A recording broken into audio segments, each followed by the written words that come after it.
No, right?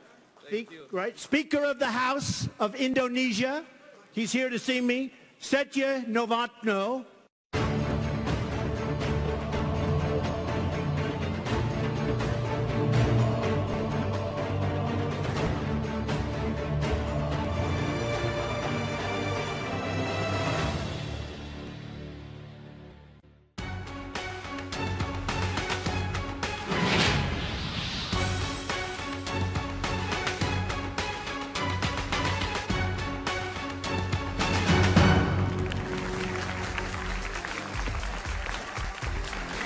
Selamat malam pemirsa. Etika politik Ketua DPR dan wakilnya tengah menjadi sorotan akibat hadir dalam jumpa pers bakal calon Presiden Amerika Serikat Donald Trump. Tidak hanya publik yang bereaksi keras, jumlah anggota DPR pun melaporkan mereka ke Mahkamah Dewan Kehormatan. Benarkah kehadiran Ketua DPR dan wakilnya melanggar aturan dan kode etik? Perlukah pimpinan DPR dikocok ulang? Lalu apa sanksi yang diberikan kepada keduanya? Bersama saya Afiani Malik, inilah Forum Indonesia, selfie berujung kontroversi.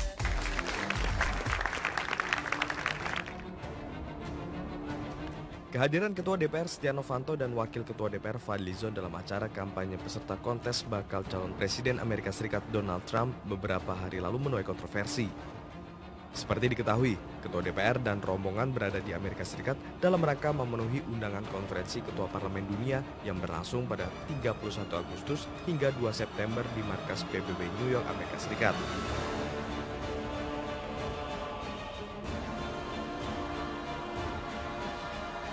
Dalam lawatannya ke negeri Paman Sam ini, pimpinan DPR RI berikut rombongannya sempat hadir pada acara konferensi pers Donald Trump. Ketua DPR Setia Novanto dan Wakil Ketua DPR Fadly Zon terlihat jelas di antara pendukung Trump. Masyarakat Indonesia bereaksi keras atas kemunculan kedua pimpinan parlemen di acara kampanye Donald Trump. Terlebih atas jawaban-jawaban yang dilontarkan Ketua DPR saat bertanya jawab dengan Trump. Hey ladies and gentlemen, this is an amazing man. He is, as you know, right? Speaker of the House of Indonesia. He's here to see me. Setya Novanto, one of the most powerful men and a great man, and his whole group is here to see me today, and we will do great things for the United States. Is that correct? Yes. Do they like me in Indonesia? Yes, I like. Thank you very much. Banyak pihak mempertanyakan kehadiran pimpinan DPR RI pada konferensi pers di Trump Plaza New York itu. Pak Donald Trump ini di Amerika sedang menghadapi tantangan dari para minoritas. Mereka-mereka yang berafiliasi pada Islam. Kita tahu bahwa Donald Trump tidak setuju kalau di WTC dibangun masjid begitu ya. Dan ini tentunya beliau ingin memanfaatkan kehadiran dari Pak Setia Novanto yang kebetulan juga mempunyai jabatan sebagai orang penting ya. Kalau di Amerika itu ketua dewan itu bisa orang ketiga dari ranking setelah presiden dan wakil presiden. Ketua DPR dan Wakil Ketua DPR ini bukan saja terancam sanksi Mahkamah Kehormatan Dewan, namun juga menuai kecaman dari berbagai lapisan masyarakat. Tim Liputan Metro TV. Ya pemirsa, itu yang akan kita bahas dalam Forum Indonesia pada malam hari ini. Selfie berujung dengan kontroversi. Langsung saya perkenalkan para narasumber yang sudah bersama saya di studio Metro TV pada malam hari ini. Pertama beri tepuk tangan untuk anggota DPR fraksi PDIP, Mas Budiman Sujatmiko. Selamat malam. Mas Budiman. Kemudian juga ada pengamat politik Mas Niko Harjanto. Selamat malam, Mas Niko. Baik, ada juga anggota DPR dari fraksi PAN, Mas Viva Yoga Mauladi. Selamat malam, Mas Viva. Selamat malam. Lalu ada pengamat politik LIPI, Mbak Siti Zuhro. Selamat malam, Mbak Wiwi. Dan tidak ketinggalan ada Wakil Ketua Mahkamah Kehormatan Dewan, Bang Judimat Gisang. Selamat malam, Bang Judimat. Baik. Untuk supaya kita juga memberikan pemahaman yang lengkap kepada pemirsa, akan kami berikan waktu yang sama, 1,5 menit kepada masing-masing narasumber untuk mengungkapkan apa pendapat mereka dari pertanyaan, apakah menurut Anda kehadiran Ketua DPR dan Wakilnya dalam jumpa pers bakal calon Presiden Amerika Serikat Donald Trump melanggar aturan atau etik atau tidak? Jika ya, sanksi seperti apa yang perlu diberikan? Dimulai dari Mas Budiman Sujatmiko, kami persilakan. Ya.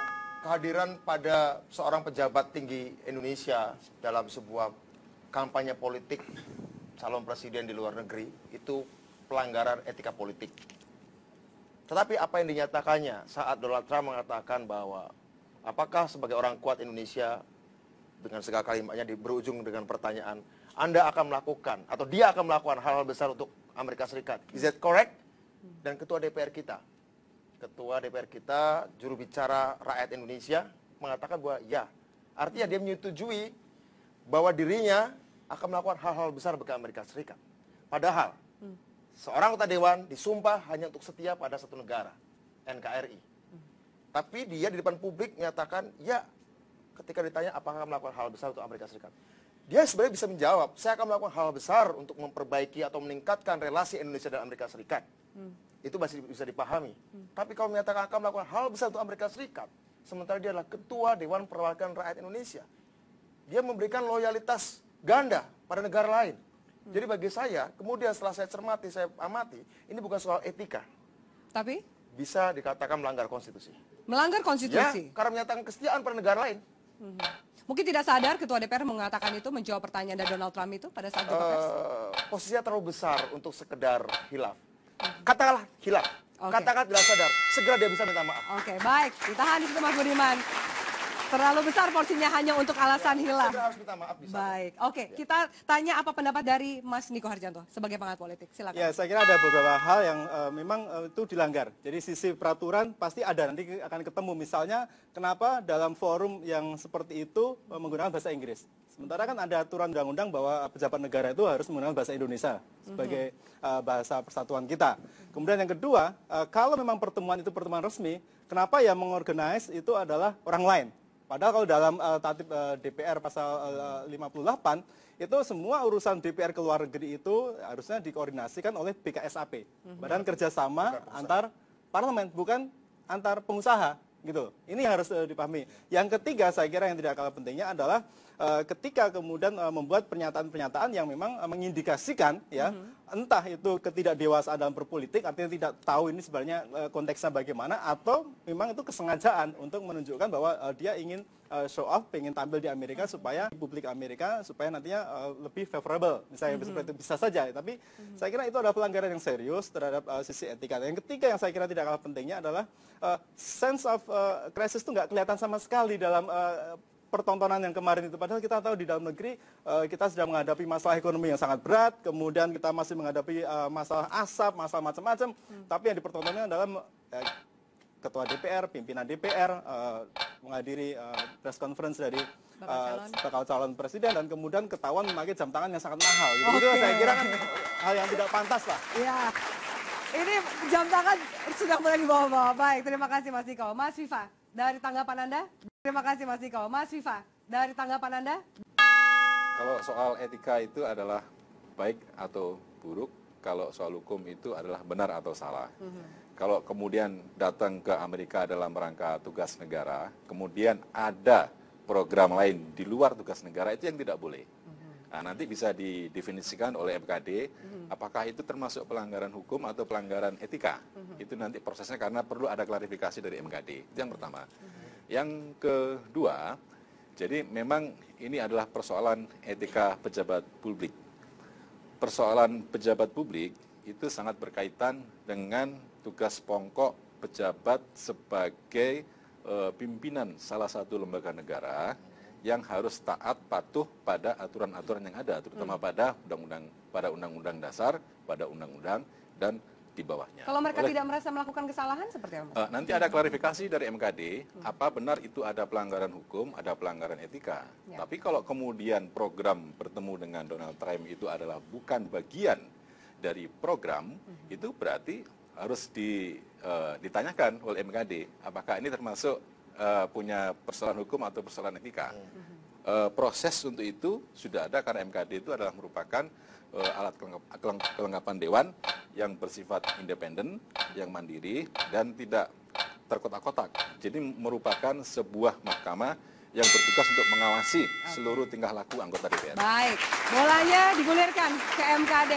Sebelum itu, Mbak Wiwi, Anda juga sebagai pengamat politik dari LIPI, bagaimana Anda melihat permasalahan ini? Iya, ini pemberitaan sudah meluas ya. Jadi menurut saya etika itu mungkin kalau dipasalkan, dia itu bunyinya normatif. Tapi kalau etika ini dilanggar, baru terasakan ini ada pelanggaran ini etika. Contoh yang paling nyata itu ketika terjadi di kepala daerah ya, di Garut itu nggak ada pasalnya. Orang menikah terus menikah siri, menceraikan gitu, sepihak seperti itu, tidak terasa tidak ada pasalnya memang. Tidak ada pasal yang bisa mengimpeach kepala daerah. Tapi terjadi impeachment itu. Kenapa? Ada resistensi yang luar biasa gitu ya. Jadi kalau etika itu memang tidak ada pasalnya, kalaupun dipasalkan normatif, tapi kalau dilanggar baru ada perlawanan terhadap itu. Nah, ini yang terjadi pada etika politik.